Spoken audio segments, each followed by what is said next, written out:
Good afternoon and welcome back to this Cluster 2 Info Day.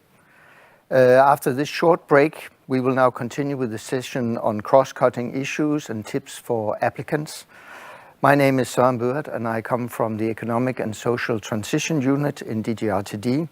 And I hope that you've had the chance to visit all the presentations that were available on the website, so that you can be informed in terms of the questions also, and that you posted or you started posting your questions on Slido, so that we are all prepared a little bit for answering them.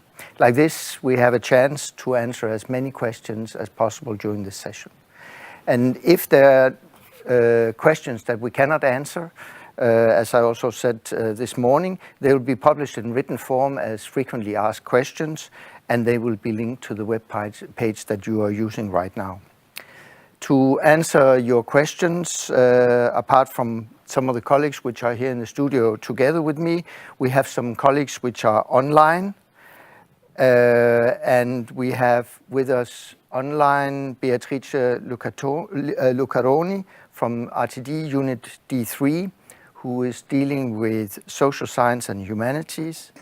We have Nicole Scotti from DGRTD, Unit F1, and she's dealing with questions on international collaboration. And finally, we have Rosanna Damario from RTD E5, who also dealing with international collaboration, but who has a wealth of experience in terms of its application inside different projects. And I nearly forgot now that Anne Pepin is also joining us online a little bit later than the others. She's from RTD Unit D4, and she will help your questions on gender equality provisions. And if we can sort of take the questions that are dealing with gender balance and gender issues in general after 3 o'clock, then that will be much easier for us. And then finally here in the studio, I have my colleague Andrea Sikos from RTD Unit B3, and she will help answer your questions about, for instance, lump sum and things that are dealing with the procedures. I think with that, I can hand over to Christine van Gooy from the Research in Executive Agency. Christine, please. Thank you, Søren. And let me also, on behalf of the Research Executive Agency, welcome all participants to this last session of a very informative day. My name is Christine van Gooy, and I am the head of the Inclusive Society unit. Our unit is responsible for the implementation of all Cluster 2 projects. Today, as well as Søren, he's well accompanied. I'm also well accompanied by one colleague here in the studio, Agnes Ejivarine, and one colleague who is joined already online, Catherine Quesada. Both colleagues are very knowledgeable on the tips and tricks how to best prepare excellent proposals. So please do so and address them in your questions. As Søren said, we imagine that you had the time to look already at a pre-recorded session, and in particular the one on the tips and the next steps for your proposals. So with this, I think we are ready to kick off. We can see that there are already quite some questions, so we will read out a question, and then we can see who is the best to answer it. Should it not be clear, you have always a second chance, and you can send your question to the Research Inquiry Service later on, or address them through your NCPs. I believe also these questions, together with the answer, will be published on the frequently asked questions, right? So just for the facility of all the participants. So shall I maybe read then the first question? When is the deadline for submitting the grant applications for Cluster 2? That should be an easy one, Agnes. Yes, thank you for the question. So the deadline for all the open call now will be 7th of February of next year. And I see the question is already gone. Do you want to read the next one? I can then take the next one, yes. In regards to linking 2023 proposals to previously funded projects, when do you plan to publish the results on the 2022 calls? Yes, the results are already published. So actually, if you go to the Funding and Tenders portal, you look for the closed topics of the Cluster 2 calls. Then under each topic, if you scroll down the page, you will see the funded projects. So every time when the grants are signed, then these are automatically published on the portal. That's one way of looking for them. And the other way is to go to Cordis, and on Cordis you can look for different keywords, different years as well.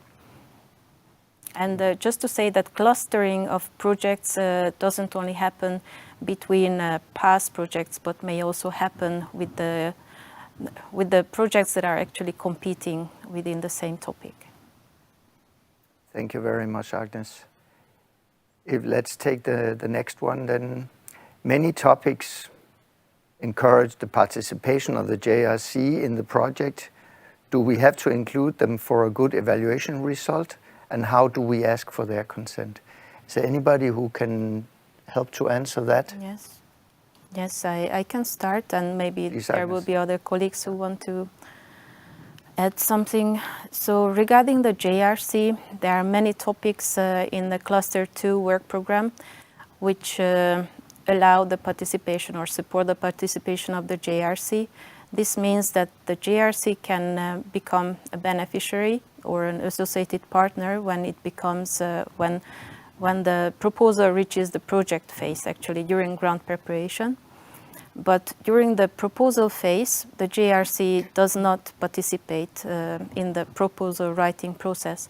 And the reason is that they want to be completely independent from any interest, and if they have any additional information other than what's already part of the work program, then we are going to publish an FAQ on their given topic to make sure that everyone gets the same level of information.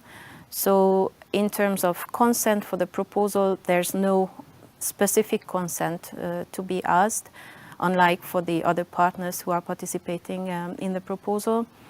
And how to envisage the participation of the JRC to get good results. It's basically either it's described in the topic how the work program drafters imagine the JRC could participate, and this was already done with the collaboration of the JRC, what they can offer basically to a given topic. And other than that, you can also foresee certain collaboration even if the JRC is not mentioned under the topic. Then they will not become part of the consortium, but they can also collaborate in other ways or become part of the advisory board of the consortium later. Okay, thank you very much, Agnes. We can now take a next question.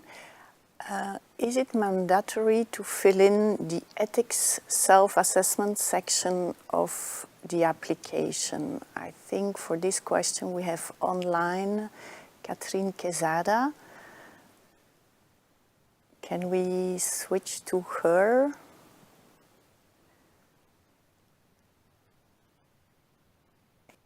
Seems Are we missing the colleagues online? difficulties. Shall we first go to another question and then come back on this ethics question later on?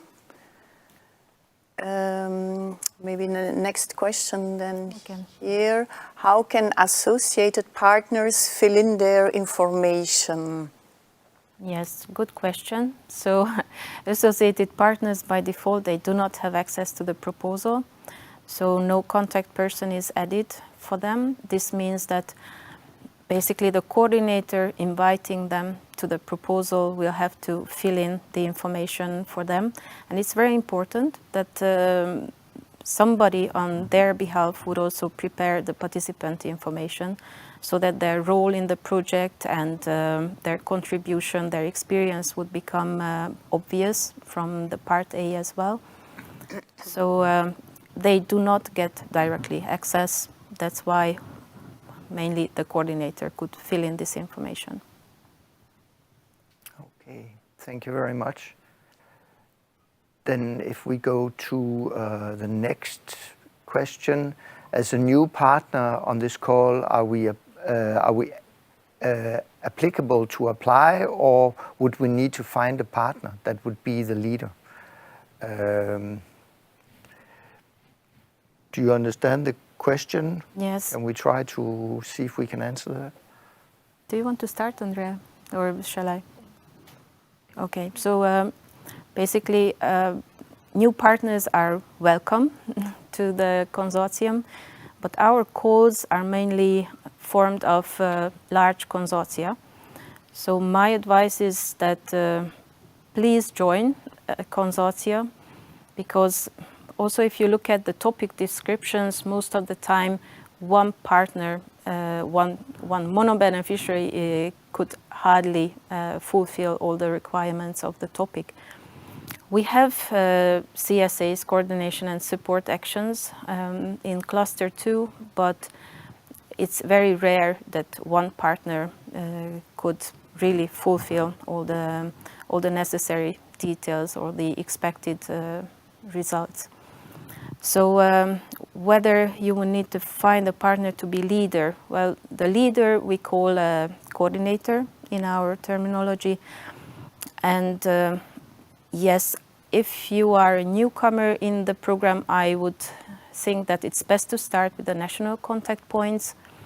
And the national contact points can also help you find out more about the details of the application, the related guidance, and maybe channel you to coordinators or to other partners who have already participated before. Okay, should we go back to the question before in terms of the ethics assessment? Catherine, are yes, you I think are you that online? my macro is working now. Do you hear me well? Perfect, okay, yes. Perfect. Well, okay, as far as this is not an eligibility or admissibility condition to have a completed ethics self-assessment or the ethics issue table completed, it is not mandatory per se, but it allows, this information allows us to assess which is your level of self-awareness on the ethics aspects of the activities that you are exposing in your proposal, and also to determine if you will deal with the ethics issues properly. So not having this information can lead to a lot of ethics requirements that might be unnecessary because you already tackled that maybe, or you know how to tackle the issues that will raise from your activities, and also to delays in concluding the grant agreement preparation. So I will suggest to read the EU grants self-assessment guidance. This will also help you to identify maybe issues that you couldn't see since the very beginning. Thank you. So the next question, we are interested in participating, but we are a small organization without large administrative capacities. How could we start getting involved? That's a good question. I can tell you, you're not the only one, because typically in the cluster 2, we often see small organizations. But who would it be, Anne or Agnes, who can explain a bit more? Yeah. Can start. Mm-hmm. So my suggestion would be that first of all you access the funding and tender portal, and then there is a section at the top which is find a partner or search for a partner, and you can see there the list of organizations that are involved in different projects and linked also to different topics. And you can also contact these organizations, of course, after you do an account on the Funding and Tenders portal. So you would need to log in, and then you can also, you can contact them. So topic-related partner search. So under each topic page, there's a separate section where anyone being interested in a partner search may post a message, either an offer or a request for a certain expertise. And you may also look for partners there. You can contact each other via the portal, and that's one step. And the other one is that tomorrow, for example, we have a brokerage event. It's a perfect opportunity to advertise it. Our Cluster 2 national contact points are organizing a brokerage event which is online. So it's easy to join. Even in the last minutes, you can register and then fully participate, look for partners or ask additional questions, get to know new teams. Yeah, I could thoroughly recommend you to do this if you are new in the game. It's always better to talk to people directly in person and then see how they are reacting to your questions, to your needs. So this is a very, very good way of being involved in this. So the next question that I see on my screen is, should the gender equality plan be included in the proposal? And now I think that we have Anne with us online, so I think this is for you, Anne. Yes, hello. Thank you for the question. No, you don't need to upload your gender equality plan. It's not linked to any proposal. It's not a requirement by topic or by proposal. It's per beneficiary, and you have your legal entity appointed representative has to fill in a self-declaration in a questionnaire that is in the participant portal, in the participant register. It's part of the legal entity validation process. So it's a questionnaire to fill that asks you if you fulfill with the 4 mandatory process-related requirements in your gender equality plan, and also asks whether which of the recommended thematic areas your gender equality plan covers. But no, you do not need to upload any gender equality plan unless you have a specific deliverable that's related to fostering gender equality within your project, but that's independent from the eligibility criterion. Okay, while we have you here, and then there's also the question, is gender balance evaluated at the team or consortium level? How do you see this? It's evaluated at the consortium level. Yeah. It's really looking at the researchers that are named in the researchers table that you are supposed to fill in with your application, and it looks at the percentage of women with respect to the percentage of men among researchers that are named in that table. Thank you. The next question is related to international cooperation. So several topics indeed encourage international cooperation. Will the international partners then receive EU funding, or they have to bring their own budget? And I believe we have 2 knowledgeable colleagues online. That should be Nicole or Rosanne. Can one of you, Rosanne maybe, can you start off?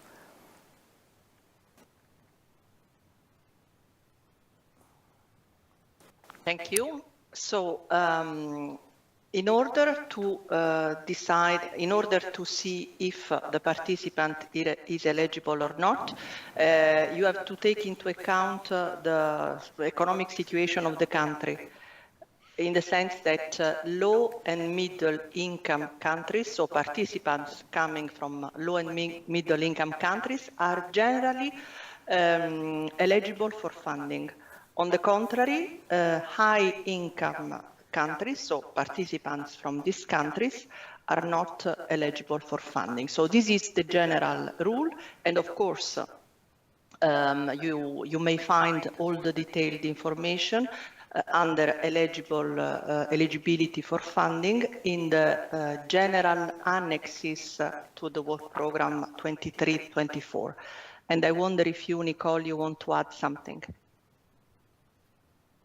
Thank you, Rosanna. Just to confirm that just because a topic encourages international cooperation does not mean that the international partner will be automatically funded. As Rosanna mentioned, the normal funding rules apply.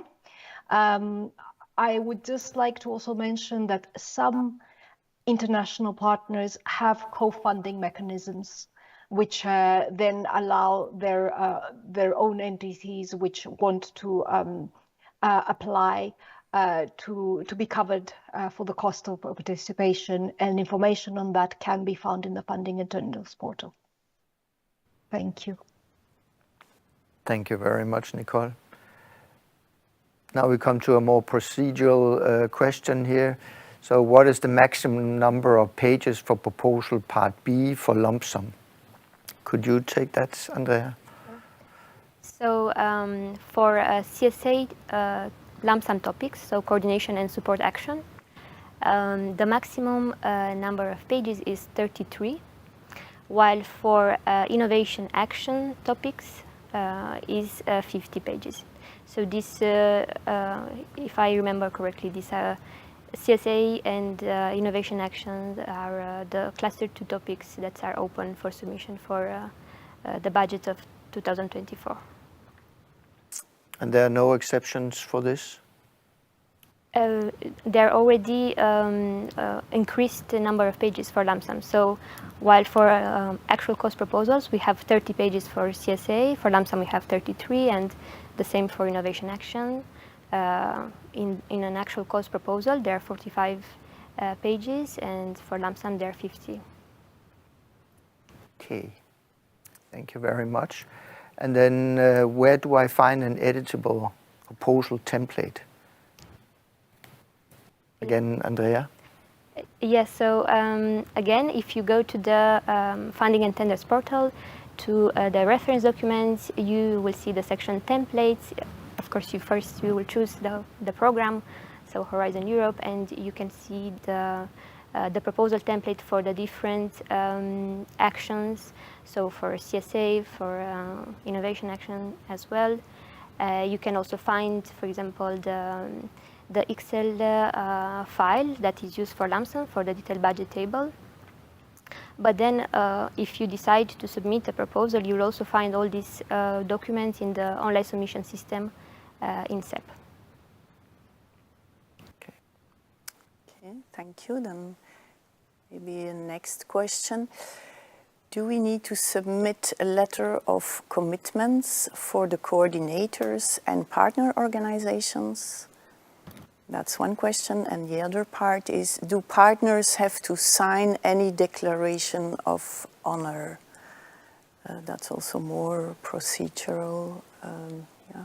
Agnes, you want to take it anyway? Yeah. Well, letter of commitment, I think it's more important for the consortium itself than for us. So actually, we ask in the proposal form to confirm that all the partners involved have confirmed their participation willingness in a proposal. In what ways you want to have this confirmation, it's really up to you how to document it. Now, for the declaration of honor, it comes at a later step.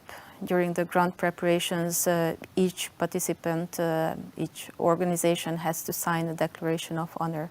But it comes only if the proposal is successful. I guess the letter of commitment, it's a relic from the past, if I'm not mistaken, where we used it quite extensively in form of framework programs. Yes, I would say by default, do not include a commitment letter in your application form, because we have limited number of pages of Part B, and this limited number of pages is needed to have a good proposal, so that each section could be covered sufficiently. Yeah. Okay, also for the process here, are there any application forms that specify the structure of the application and how to structure the consortium and how many research units can be there? That's a lot of questions in one question, but I think that we can try combine to answer some of them. Well, there is a template for each type of action, and the template already shows the structure of the application. So for each topic, depending on the type of action, if you select the type of action from the topic page, you can enter the submission system and download the applicable template for the topic. And yeah, that will be the given structure that you have to follow. This ensures the right evaluation of the proposal as well.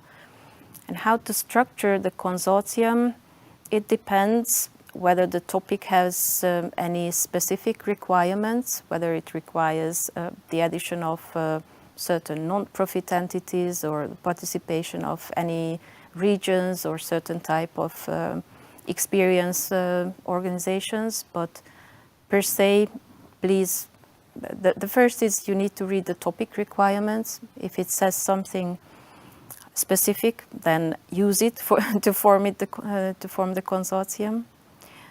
And how many research units can be? As many as necessary to implement the action. Everyone needs to have a valid role within. You need to have complementarities and the right experience and expertise, infrastructure. So it really depends on the necessities of the project itself. Yeah, that's a good advice. I mean, the consortium, this is one of these questions that we get quite often, you know, how should I put my consortium together? But it's up to you to structure your consortium around the research proposal that you are dealing with, not us. And as Agnes just said, it depends on what the task is. We have proposals which are basically a mono beneficiary. And then I think the largest I've seen is up to 200 different kinds of partners involved in the proposal for a full partnership. So it goes everything between 1 and a couple of hundred. But I think that the main advice is to try and make your consortium lean so that it can actually work and that it's really structured around the task that you're going to have. Okay. We have a next question. Is the application a two-step process? And can there be non-EU research units? So the two-step process, it probably comes from other clusters, but not ours. And then can there be non-EU research units? Yes, Agnes, you want to, maybe Anne to complement? Yeah. We have single-stage applications, so we do not use the two-step procedure. And can there be non-EU research units? Of course, there can be non-EU research units, basically organizations, represented via organizations. And yeah, depending on the requirements of the topic, and as you wish to set up the consortium to have a valid role and to be able to fulfill the requirements, the targets, the impacts. Okay, so gender balance within teams is the next one on that I see at the top of my screen. It says gender balance within teams consortium, only researchers' names are counted, not other participants are counted, as in advisory board, associated partners, etc. And I think this is for you. Do you understand the question? I guess the question relates to the fact that it's only the researcher category, as defined by the Frascati manual, that we consider for the gender balance in research teams. indeed, when considering boards or committees, it's gender balance overall. Yes, indeed, but that's more a question that's a general question on the fact that there's a researchers table. Yes, there's a focus on the researcher population, especially in the research and innovation actions. Yes. Thank you very much, Anne. Can we apply to multiple calls with different but related projects? Or does it disqualify the submission, even if each call outcomes are properly met? So it's someone who wants to be involved in different consortia, applying to different calls. Yeah. Not even different topics, but different calls. Yes, I can answer. So yes, it is not a problem to apply to multiple calls and be part of different consortium of different projects. This does not disqualify the submission. Okay, but I think that the general rule is that you have to be a little bit careful to how many proposals you're putting in, because if inside the same call, then it will sometimes also make a little bit of problems for you in terms of the you're competing first of all with yourself, and secondly the partners in your consortium may think that you are overdoing things. So it has to be done with a certain caution. Where can I try out how the submission system works? Do we still have that, Agnes? Yes, anybody can create a draft proposal. Yeah.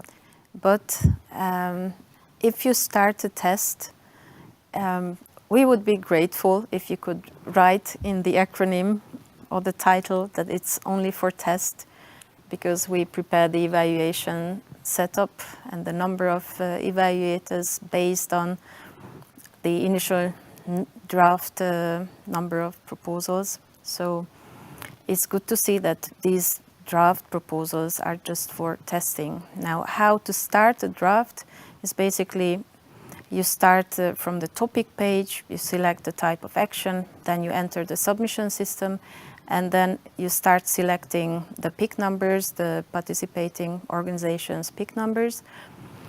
And then be careful, because these PIC numbers, the related organization representatives will receive a notification that the organization was included in a proposal. So they will know that somebody is using the PIC number for a real proposal. Obviously, they don't know at this time that you are just testing the system. So I would say, please keep this limited and be aware of the consequences as well. Indeed. And I think that it would also be good for them to withdraw the proposal at the end. Hopefully they don't submit. Yeah. So don't submit a test proposal. That's my first request, if I may. And if you did submit a test proposal, please withdraw it before the deadline. Indeed. Exactly. Okay, part B is very short. And you were already explaining the page limits. Part B is very short. Where should I include details about the experience of the consortium? You want to? I can take it. So details about the consortium can be included in part B of the proposals, I mean the narrative part, under the third criterion, which is the quality and efficiency of the implementation. So there is this section where the different partners, so the consortium as a whole, can be described. Of course, I would also advise you to take into consideration the page limit of this part. So this is the place where you can put all the information. If I may add, maybe use the part A as much as possible, because each participant has to fill in a participant-related information where they have to show their role in the project, list the related researchers and any additional projects which are connected to the current proposal. Also, they can list the infrastructure, publications, data sets, equipment.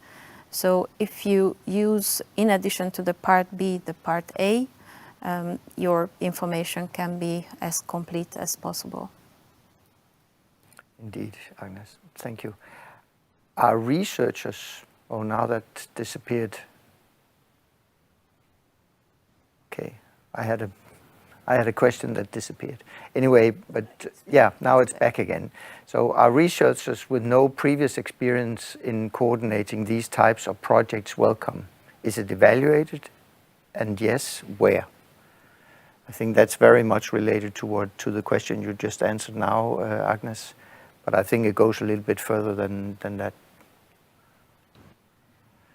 Well, you don't need to have an experience to apply per se, but obviously the experience of the coordinator and the whole consortium and each participant is considered under the implementation in the evaluation. And of course these projects are welcome, but altogether the experience of the whole consortium and will be evaluated. So you need to be able to prove that you have the relevant experience as an organization, because normally we have consortia applying and not individual persons.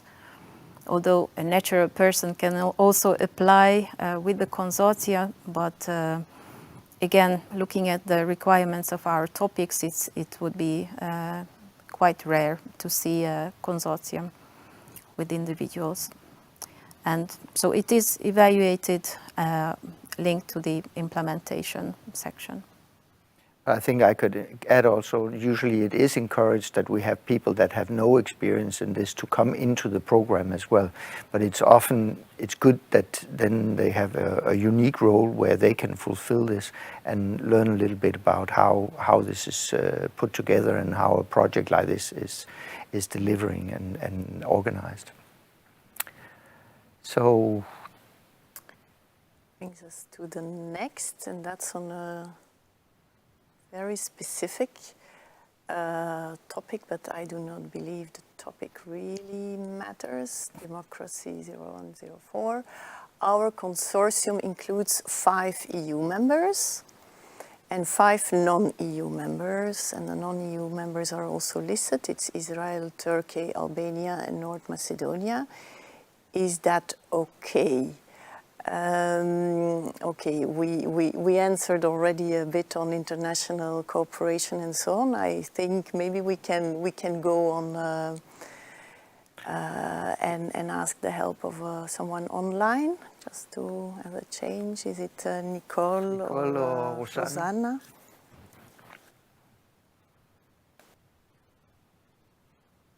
Maybe I can start.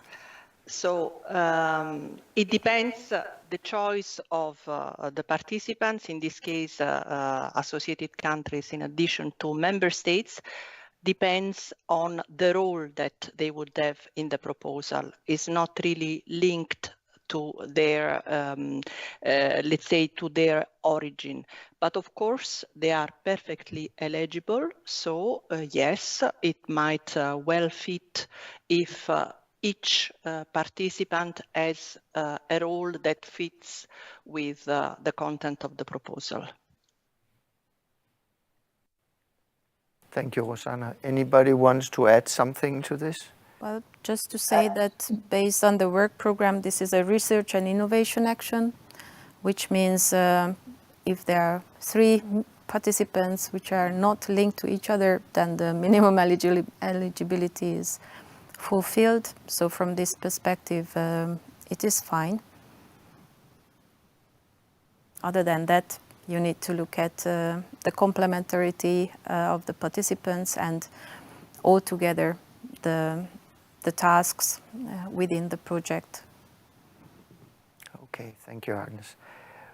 Which kind of organizations are required to have a gender equality plan?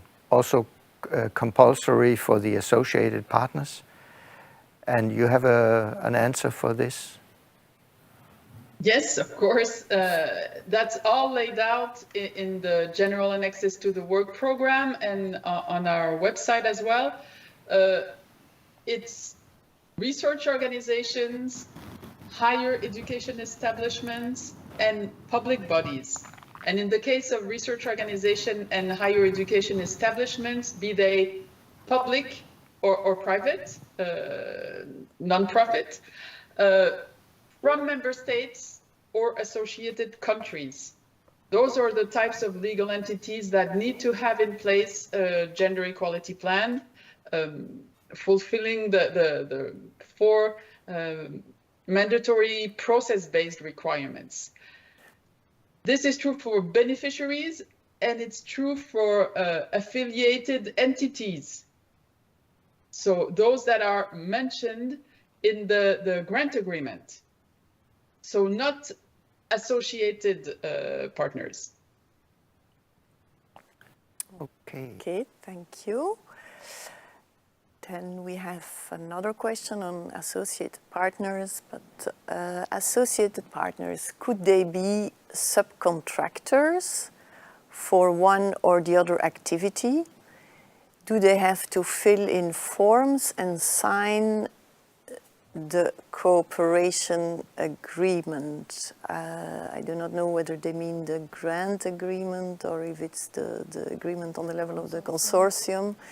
But maybe here in the studio, Andrea, you could kick off, and then Agnes. Yes, I can start. So as also mentioned previously, associated partners will not have to fill in the forms, but of course their activity, their tasks would have to be described in the proposal. Also related to them and related to lump sum specifically, they don't fill in the detailed budget table. And related to the grant agreement, so they won't appear in the grant agreement. And regarding the cooperation agreement, depending which agreement you mean, so they do not have to sign the consortium agreement, but it's advised that they sign some sort of agreement with the partners. It's always best if they are part of the consortium agreement. It's easier for the management of the consortium later on. And to be subcontractors, I think these two would be extremely rare. By default, associated partners bring their own budget to participate. And subcontracting means that you would have some sort of service provided to the project with some profits possibly. So these two sort of activities do not fit together. I know the annotated grant agreement mentions maybe one or two exceptions, but I think by default not. Perhaps it would be beneficial to make sure that people know also the difference between the grant agreement signature, the contract, and the collaboration agreement, the consortium agreement. Perhaps just so that people don't think it's the same thing. Okay, comes here. Is a consortium agreement mandatory for submission? Well, it is not mandatory for the submission of a proposal. We are requesting it before the grant signature. So you have time. Once you get the information that your proposal is successful, then you need to sign a consortium agreement as well. Yeah. Very good. So. Yes, how to give co-applicant, so a partner or a beneficiary, access to the funding portal to fill in their funding organization's information. So that's really a very technical question. Yeah. I can respond to that. So it's basically based on the email address of a person. The coordinator can give access. So they select the PIC number of the organization in the submission system and add a contact person's name. And then the contact person gets a notification and they will be able to access the portal. Under My Proposals, they will see the list of proposals and they can fill in the information for their own organization. Okay. So the next question. Must the budget be 3 million euros? Are we free to divide the budget amongst the partners as we deem it right? That's a good question. At least it's a very open-ended question. Anybody wants to try that one? We give very open amounts, so we give approximate amounts in the topic text, saying in some cases I can read out, so between 2 and 3 million euros we estimate that it should be sufficient to implement the action, but these are approximate amounts, so and the actions are based on actual costs unless it's a lump sum action. So then the calculation is slightly different, but still we are based on actual costs. So yes, you are free to divide the budget depending on the actions. You should always look at the tasks and the manpower, the equipment, the travel costs, and then based on that divide how the budget is needed. So you need to have a good justification for that. And Andrea, yes. Justification is a very good thing in this case because unjustified budget is usually discovered very easily by the experts. Yes, I just wanted to add that for lump sum topics in particular, so when you set up the budget of your proposal, so you would need to divide the amount between partners indeed, but also between work packages.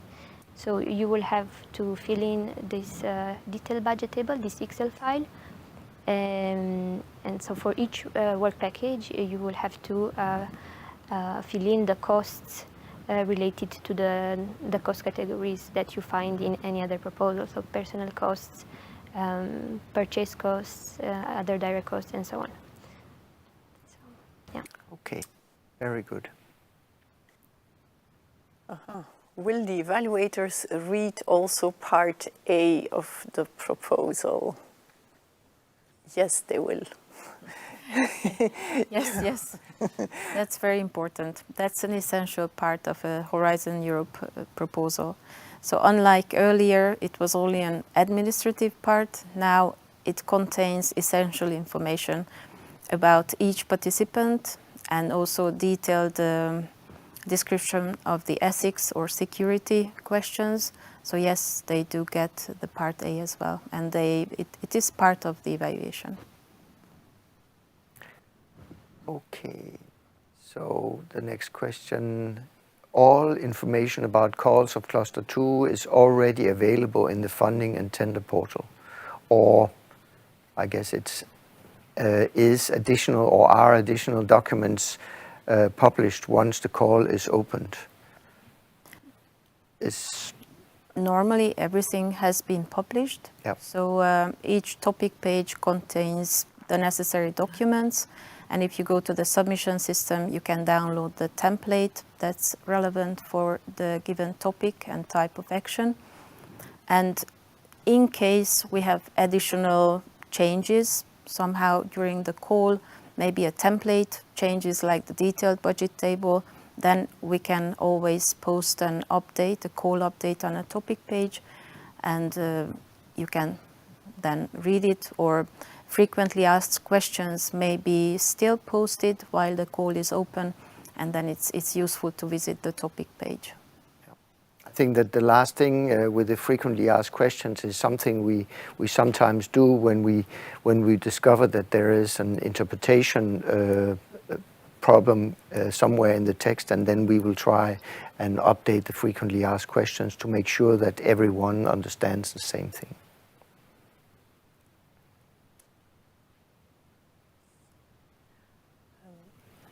Will it be disadvantage within real cost projects if not all the budget proposed is used in the end? Should the project be granted funding? So here the question is really, I mean, you have proposal stage, and then what happens afterwards also?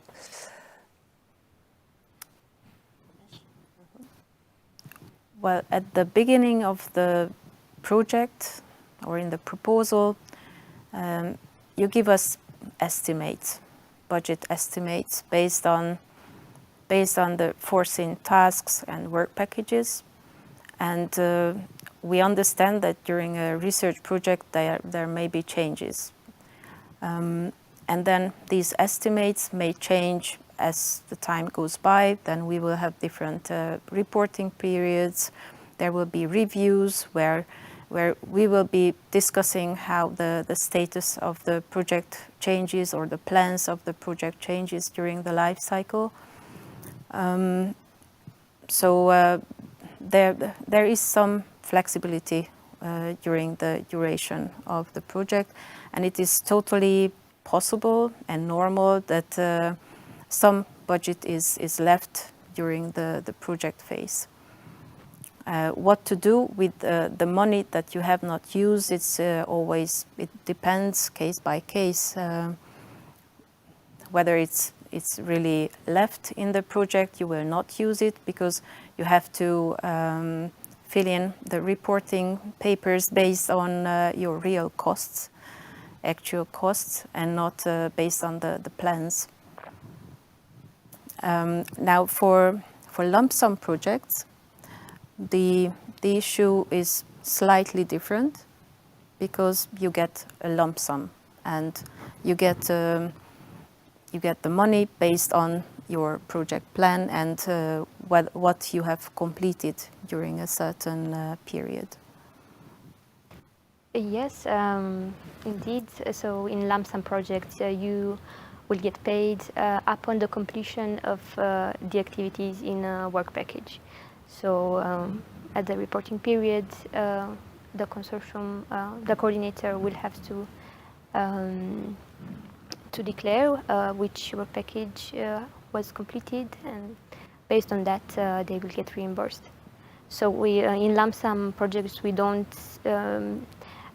see in details how the spending was done. So we look at the activities, at the implementation of the project.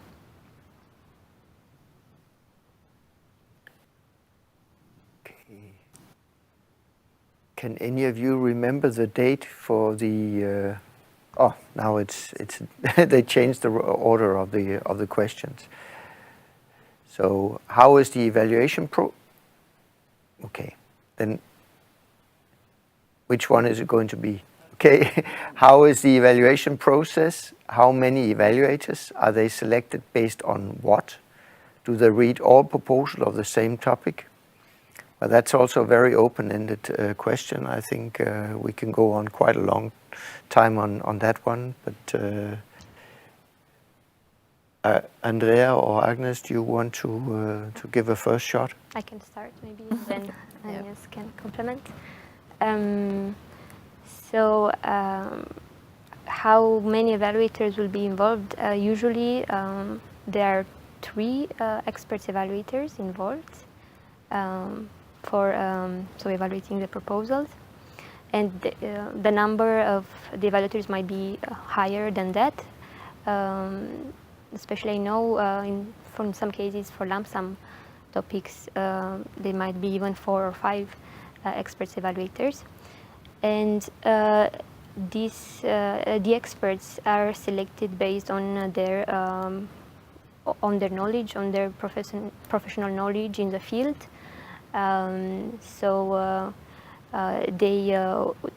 Their profile is going to be present in the database, in an experts database. So they will have to apply. There is a call for that. Usually, from my experience, yes, the experts are reading all the proposals submitted for the same topic. But I think this can differ if there are really many proposals submitted to one single topic.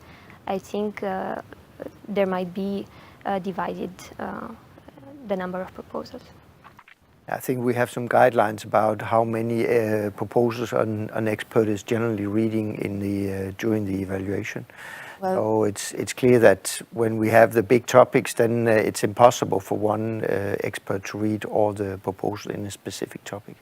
Maybe I can complement that in our cluster, normally most of the time we use 3 experts for the evaluation of one proposal.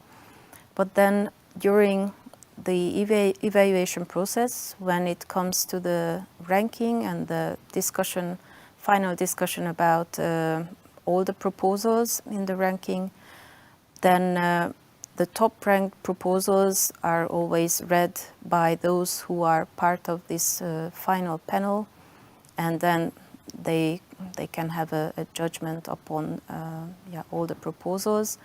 But individual readers, individual evaluators are always assigned like 3 or 5 to a proposal. There's some There's some programs that are traditionally using 5 for big proposals like innovation actions, where you need a lot of different kinds of expertise. So that's why it makes sense to have an added expert in these panels. Christine, you were about to say something. Yeah, just to add how the evaluators are selected. I mean, indeed, they are selected based on their expertise.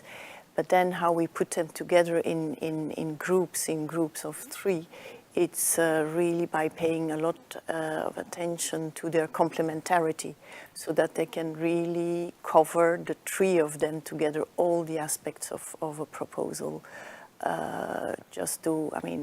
Evaluation process is really at our heart, and we make sure to have, to find the most excellent proposal. So that's why you need to take into account many aspects. Yeah. Yeah, maybe this is a good point where we can mention that the expert database is continuously open. So if there are individual researchers who have never participated in any research project, as they asked earlier the question, or really inexperienced in this program, maybe the best way is to start with evaluating proposals yourself. If you feel that you are really experienced in a certain area, then you can go to the expert page on the Funding and Tenders portal and include your details in this database, and then we may be able to select you for one of our next evaluations, as we are always looking for new experts as well as experienced and really diversified profiles for all the different evaluations. Maybe we have a next question that can come up now. Yeah. When are the remaining Cluster 2 calls going to be published, like the one on the European Collaborative Cloud for Cultural Heritage, or any other ones? So we need someone with a precise memory here.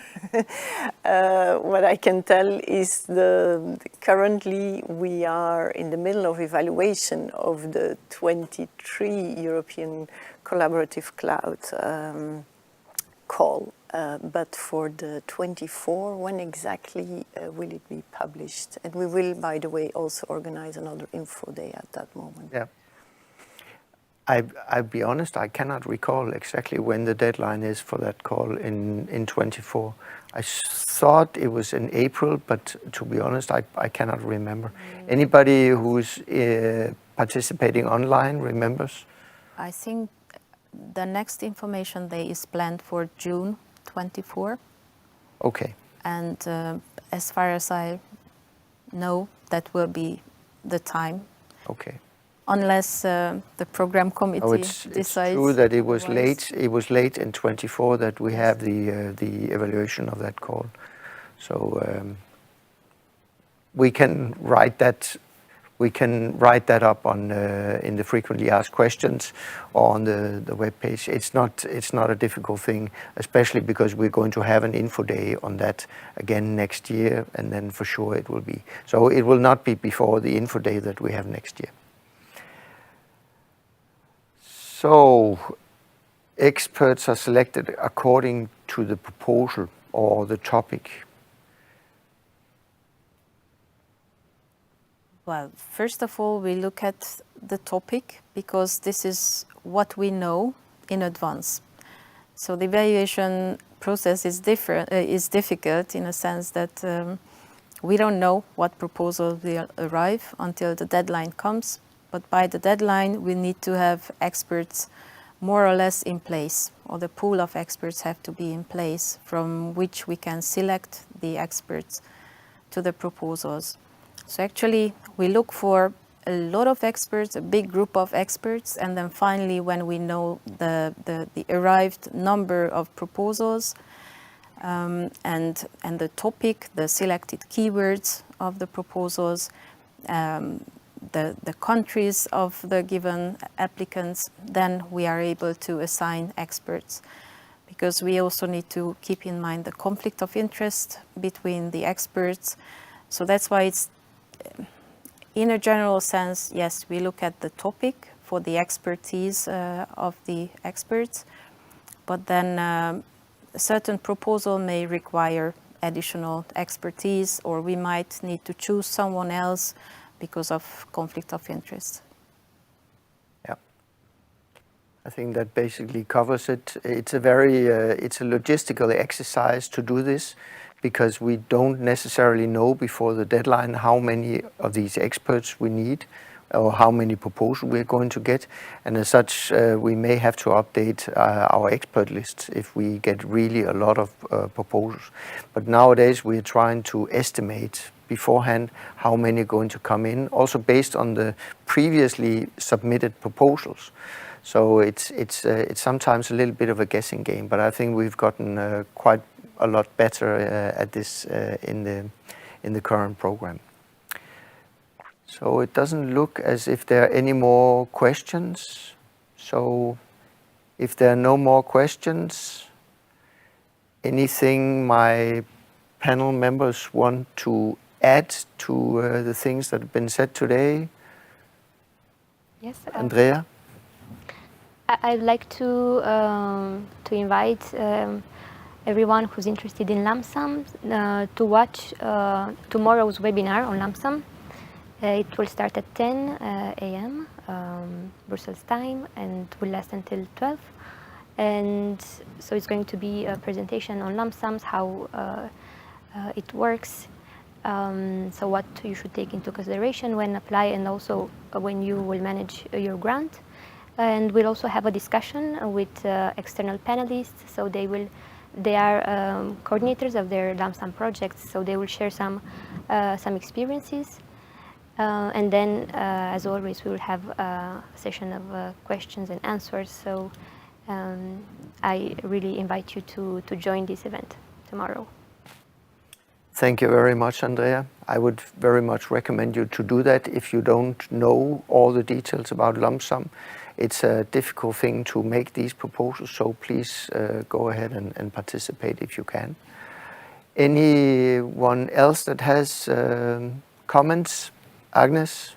Just to mention before we close that tomorrow there is the brokerage event. You will find the link on the information events website, and then you can still sign up and look for partners for the future. Thank you. That's also a very important announcement. Anybody else? Any of the colleagues online that has anything on this? If not, I think then I would like to thank the people in the studio, my colleagues which are participating online, to have participated today, and you for your attention. I think that this is also for us a very important event, because we get to see what is going on outside.